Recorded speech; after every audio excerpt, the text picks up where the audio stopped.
Thank you so much doctor Sangeeta Sanjay Jadhav ma'am, बहुत बहुत स्वागत है आपका।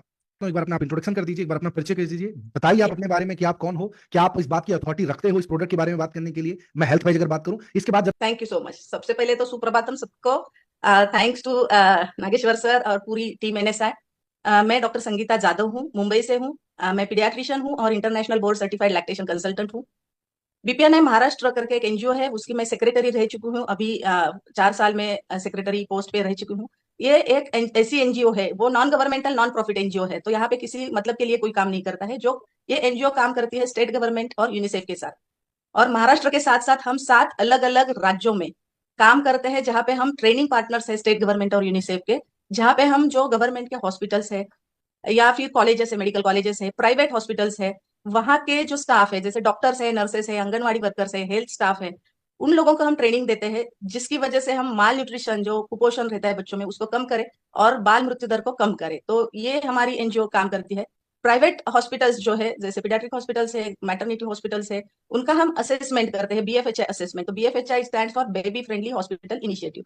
तो जहां पे हम ये बच्चों के हित के बारे में सब इन्वायरमेंट क्रिएट करेंगे, उनको जो अच्छा है वो उनको प्रोवाइड करेंगे, राइट फ्रॉम द कंसेप्शन। जब भी आपको ये न्यूज मिली है, बच्चा आ रहा है और आगे भी डिस्चार्ज के बाद भी उसके हित में जो काम करता है, उसको हम पहले असेसमेंट करते हैं वो हॉस्पिटल्स को। जो लैक्यूनीज है, जो कमतरता है, उसको हम उनको ट्रेनिंग देते हैं, हैंड्स ऑन ट्रेनिंग होता है, बाकी ट्रेनिंग होता है, और उसके बाद रीअसेसमेंट करके उनको ये बीएफएचआई बेबी फ्रेंडली हॉस्पिटल इनिशिएटिव का सर्टिफिकेशन देता है। बीपीएनआई महाराष्ट्र है, यूनिसेफ है, जो गाइनिक की फॉक्सी की संगठना है, वो इनके सब कोलाब्रेशन के साथ, ये 3-4 संगठन है, उनके साथ ये सर्टिफिकेशन दिया जाता है। उसके साथ साथ मैंने यूनिसेफ ने जो वीडियोस बनाए हैं लोगों को, ग्रास रूट लोगों को ट्रेन करने के लिए, उसमें मैंने काम किया है। हमारी जो ऑर्गेनाइजेशन है इंडियन एकेडमी ऑफ पीडियाट्रिक्स, उसका एक अलग से चैप्टर होता है infant and young child nutrition. उसमें मैंने 2 चैप्टर्स लिखे हैं। और टीवीज पे मेरा लाइव इंटरव्यूज होते हैं, या रेडियोज पे वर्ल्ड ब्रेस्ट फीडिंग वीक में मेरे इंटरव्यूज होते हैं। अभी कमिंग टू केंगन, केंगन में मैं 3 साल कोविड के फर्स्ट वेव में आई हूँ। और क्योंकि जो इंट्रोडक्शन मेरा देखा, मैं न्यूट्रिशन के फील्ड में थी, तो ऑब्वियसली मैं ऐसी डॉक्टर हूँ कि जो बोलती हूँ वो पहले करती हूँ, फिर बताती हूँ लोगों को। तो ये न्यूट्रिशन हम सब लोग कर ही रहे थे, फॉलो कर रहे थे घर में। और जब भी केंगन आया लाइफ में, तो मुझे टू बी वेरी फ्रैंक, मुझे लगा था कि ये मेरे न्यूट्रिशन के लिए सिर्फ कॉम्प्लीमेंट करेगा।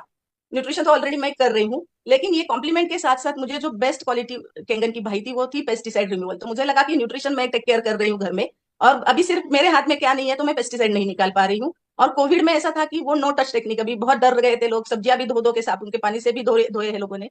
तो क्योंकि डर था कि ये वायरस ना आए, तो अभी उसका जो साइंस है कि कौन सा भी बैक्टीरिया है, वायरस है, 5 to 8 pH के बीच में सर्वाइव करता है। 5 pH के नीचे नहीं, 8 pH के ऊपर नहीं।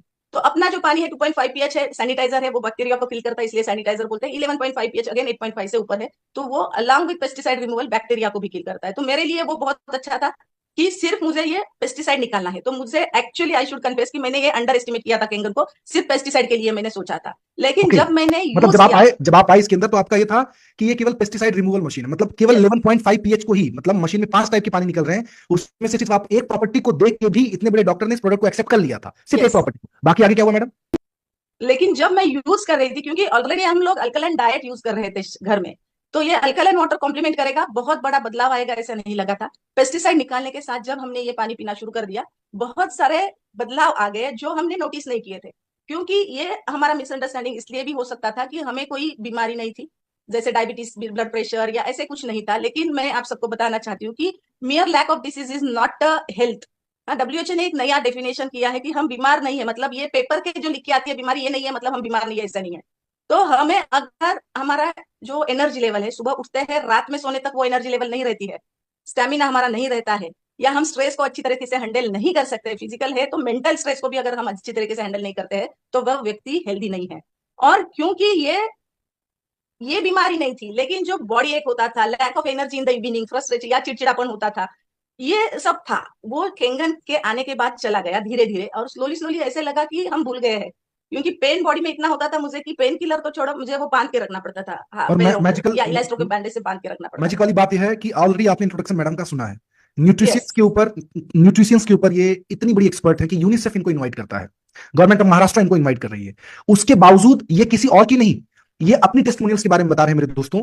जरा हमें ध्यान से समझना, और इस कॉन्वर्सेशन से मार्केट के उन तमाम सारे बुद्धिजीवी लोगों को मैं सिर्फ एक ही चीज बताना चाहता हूं कि आप कोई भी चीज पास करो तो पहले उस चीज का अनुभव लो। पहले कोई भी कमेंट पास करने से पहले उस चीज का एक बार प्रैक्टिकल अनुभव लो अपने जीवन के अंदर, तब उसके बारे में बातें बोलो। जिस तरीके से मैडम ने कहा कि मैं आज आपको तब बता रही हूं जब मैं इस कंगन का खुद इस्तेमाल कर रही हूं। बताइए मैम, क्या फर्क पड़ा?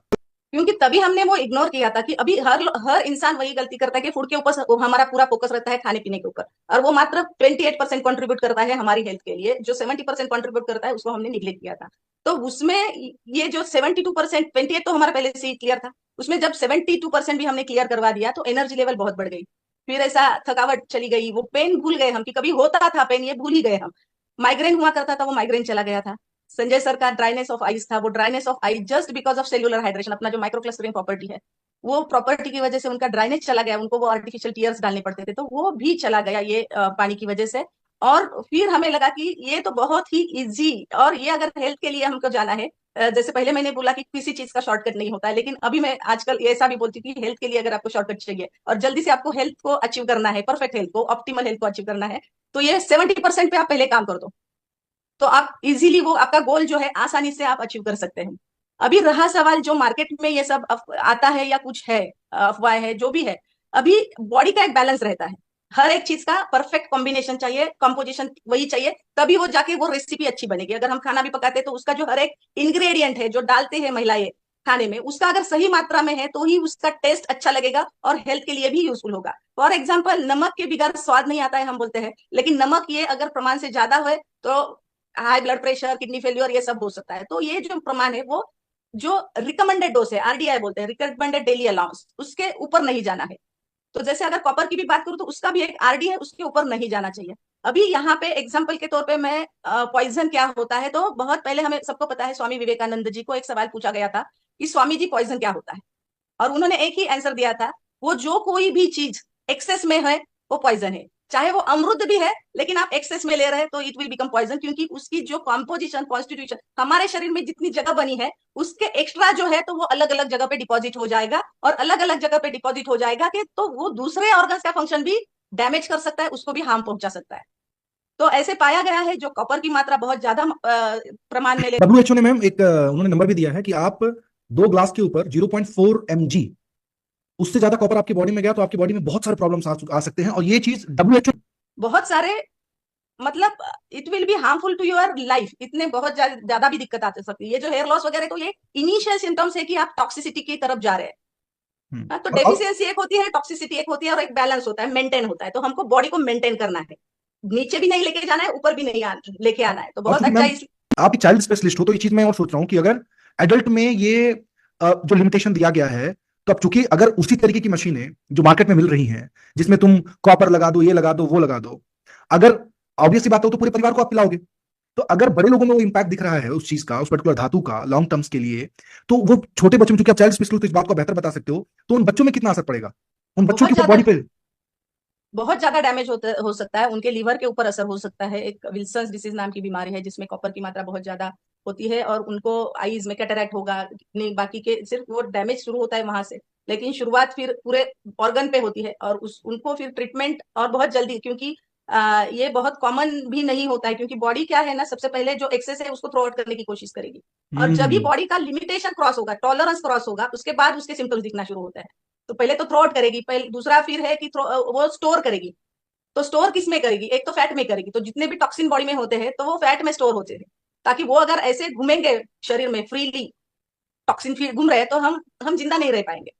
तो उसका टॉक्सिसिटी कम करने के लिए बॉडी का मैकेनिज्म है, तो उसको लॉक करेंगे फैट में, और इसकी वजह से वो फैट बढ़ता है बॉडी के ऊपर, फैट डिपोजिशन। सेकेंड होता है कि वो डाइल्यूट करेंगे, अगर एक्यूट आ रहा है, एकदम तुरंत आ रहा है लोड, कि बॉडी को वो फैट कन्वर्शन के लिए भी टाइम नहीं है, तो वो वाटर में डाइल्यूट करेगी।